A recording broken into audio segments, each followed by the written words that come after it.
Hi, I'm Diana Thompson, and I'm the Director of Collections and Curatorial Affairs at the National Academy of Design in New York. The National Academy of Design is the leading honorary society for visual arts and architecture in the United States. We're here behind the scenes for the installation of our exhibition, For America, here at the Society of the Four Arts in Palm Beach, Florida.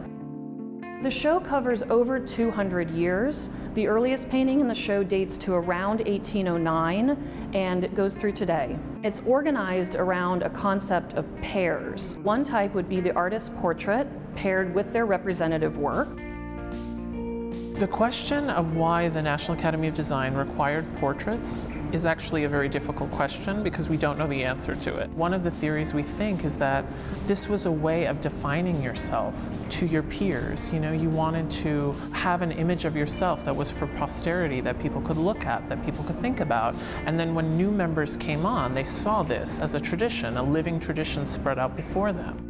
My name is Jeremiah McCarthy, and I'm the curator of the exhibition For America. What's really fascinating about the portrait requirement is that the only stipulation was it needed to be a portrait. So it could be a self-portrait, it could be a portrait by someone who is already a National Academician, or it could be a portrait that someone painted or sculpted outside of the organization.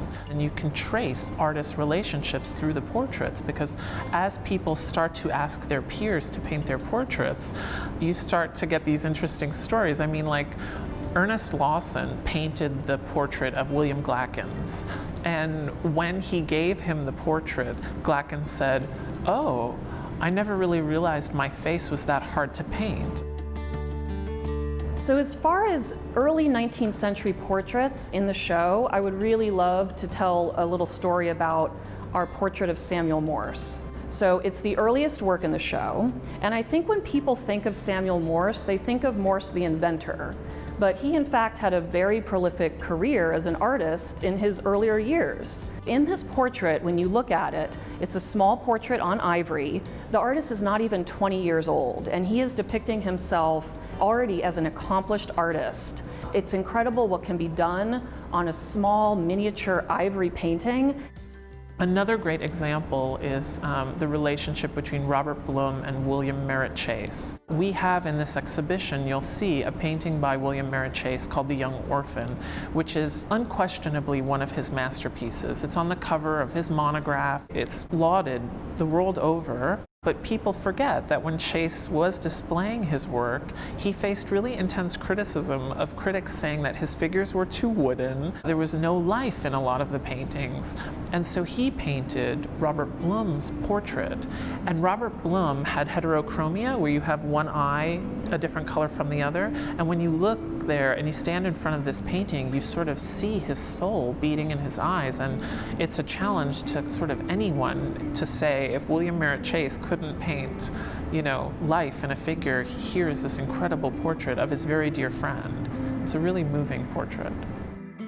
Charles White is one of the most important 20th century American artists whose work focused on the triumphs and the struggles of the African American community.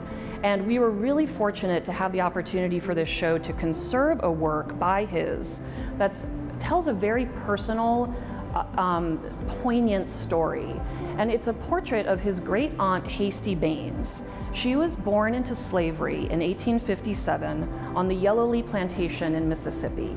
There's a letter that Charles White's wife wrote shortly after the artist's death, where she explains that Hasty Baines for White served as this symbol of courage and wisdom. And these are universal themes that White explored throughout his entire career in his work.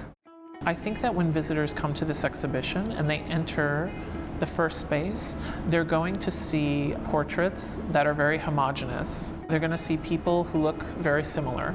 And as they move through the exhibition, they're going to see the Academy change just as America changes. They're going to see the rise of women artists. They're going to see the rise of artists of color.